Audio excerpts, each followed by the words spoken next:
Welcome to the MAGA Meltdown, the show where we cover the craziest, weirdest, and funniest news from the MAGAverse. My name is AG, and I'll be your host today. Let's get right to it.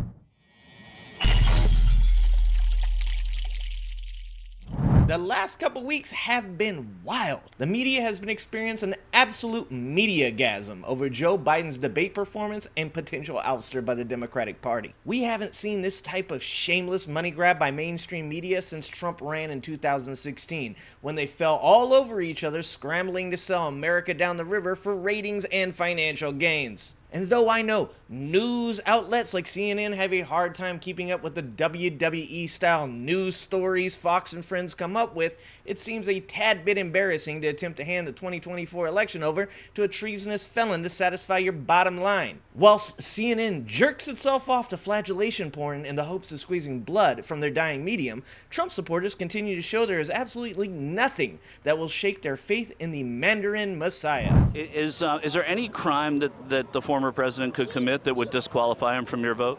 No. What if he killed someone? No. Is there anything that would get you not to vote for Donald Trump in this election? No. What about issues that what if he committed another crime? Is there anything that would disqualify him from your vote?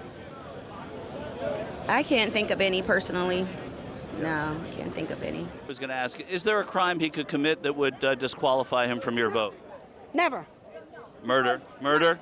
No, because he would never do that, first of all. That's a stupid question. First of all, He said that if he shot somebody on Fifth Avenue, that he would still win the presidency. First of all, I'm not, no comment to that. Is there anything that he could do to lose your support? Say he hate black people. Like, just straight out say he hate black people. Right. Then yeah. But other than that, I mean, he hasn't really, there have been some things about him subliminally saying it. But, if he straight out said it, then yeah, you kind of lost him out. What about the other guy? And I'm asking this because you brought up Race, who served the first black president in U.S. history, Yes. ran with the first African-American vice president to sit in that office. Pretty impressive stuff, even if it's window dressing. Let's say at its worst, it's window dressing, but at its best, it's about progress. What about that? Does that not sway you in a way? And in terms of the people that he is, the policies he's tried to implement on race? I don't really have an answer to that. To be honest, I don't really have an answer to that. Admitting that Trump has said racist things subliminally is the closest thing to an admission from a Trump supporter that I think I have ever heard. These are people that don't have an issue with Trump banning Muslims from entering the country or not renting to black families in the 70s. They wouldn't mind if he shot someone on the street or is held liable for sexually abusing women. He can be convicted of 34 felonies and indicted in 3 other cases. He can casually mention running for a 3rd term and cheat on his wife with a porn star. He can claim that every single time he loses, it's all rigged against him. And of course, he can make baseless claims about anyone that he wants, and these people would follow him right off the edge of what I'm sure they believe is a flat earth. They're ruining our country. And it's true. They're destroying the blood of our country. That's what they're doing. They're destroying our country. They don't like it when I said that. And I never read Mein Kampf. They said, oh, Hitler said that in a much different way. Poisoning the blood of our country isn't a racist thing at all. It's not meant for that at all. He's not racist. I believe it's our very foundation of our country, the freedoms that we've enjoyed. Our forefathers it was founded on biblical principles and on loving the Lord and having high standards. And we're bringing in people that are terrorists. I believe there's terrorists here, known terrorists, and they're allowed to come. There are very corrupt people coming. Are the indictments changing how you feel? No, because I do think a lot of that is for effect. A lot of those are trumped up. Can we stop acting like Trump isn't legitimately running a cult? Look, there are 4 phases of being in a cult. In the first phase, you give the cult leader all of your money and all of your personal possessions. In the second phase, you blindly follow and agree to all the things he says, regardless of how batshit crazy he sounds. In the third phase, he fucks your wife. And in the fourth stage, he fucks you. There's a fifth stage. I'm not allowed to talk about it on YouTube, but I hear there is some open land up for sale in Jonestown. And if it's not a cult, what exactly is this shit? The Little Pecker Patriots are back in Nashville.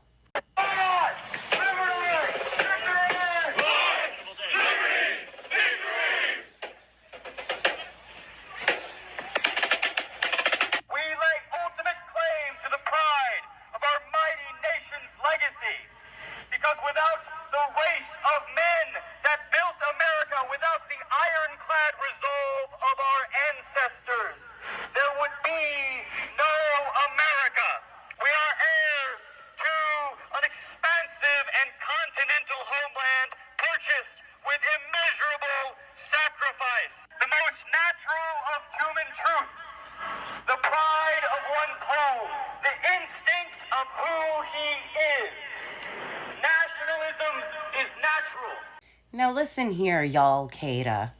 Just because you purchase those khakis from a store called Old Navy does not make you a military. I can see where maybe you guys got confused.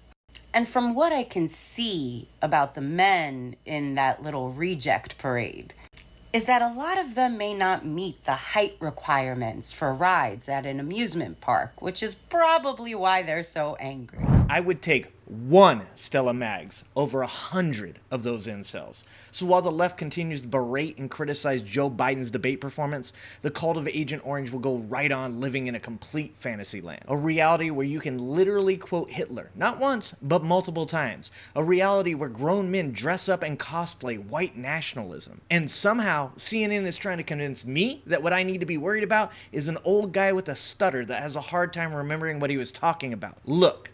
You can 100% point out Joe Biden's flaws. I'm not adverse to that. In fact, I applaud the honesty of the left when it comes to their candidate. But when CNN can't stop, won't stop, shitting on Biden while Trump tells lie after lie, and his sycophants are literally taking to the street to tell people that they will not accept the Trump laws, I think it might be time for people to find a new place to find their news. Trump won the debate. Okay, you know what he still is? He's still a felon. He's still a liar. He's still a fraud. He's still a creep. Trump is the same person today as he was before he took the stage. He did not make a single appeal to a moderate voter, to an independent voter, to a centrist voter, or even to the millions and millions of Republican voters who voted for Nikki Haley this year, or Ron DeSantis even. He is a narcissistic sociopath, and I will take an old man with a cold over a narcissistic sociopath with a dictator kink any day. When something goes wrong, our answer isn't to hide under the blankets. Our answer is to go out and find the bad guys and punch them in the face. And every single person who is writhing around in pain on the floor saying, oh, woe is me, all is lost, they need to keep in mind that no matter what happens with Joe Biden, no matter what he decides or what happens in the Democratic Party, you can never take your foot off the gas of attacking Donald Trump. And, you know, for people who are throwing their hands up and saying he has to leave the race tomorrow, it's a fantasy. It's Aaron Sorkin meets the underpants gnomes. It's not real. We've got to fight against Donald Trump. You cannot take a day off. We have 129 days left. There are no extra days in the campaign. We've got to fight Trump every single day. The Democrats debating this, you know what? They've had 48 hours now to talk about this and get the yips out. They ought to be back on the job right now. And job 1, job 2, job 3, job 4, and job 5 is to go out every day and kick the hell out of Donald Trump. It's not on me or my organization to decide what the DNC does. What we do is we kick the heck out of Trump. And regardless of what happens and regardless of who the candidate is, the Lincoln Project is still here to come with him with a crowbar. We are going to take the knee. We're going to sweep the knee. We're going to lay him out. So regardless of what happens, we have got the Democratic nominees back because Trump cannot be president of this country ever again. Well, I think you always ask yourself in campaigns, would you rather be my guy or the other guy? I'd rather be Joe Biden in this race. Joe Biden had a terrible, horrible, no good night on Thursday. He went out and knocked it out of the park on Friday. And now the job of everybody in the pro-democracy movement is to get up, stop whining, throw off the comfy blanket, and get back to work. The Lincoln Project hasn't given up, and neither should you. But if you need a reminder of what Joe Biden has done and why you should be supporting him, check out this video I made about why Joe Biden isn't the issue with the Democratic Party right now. Thanks for watching, and remember, get educated and get out and vote.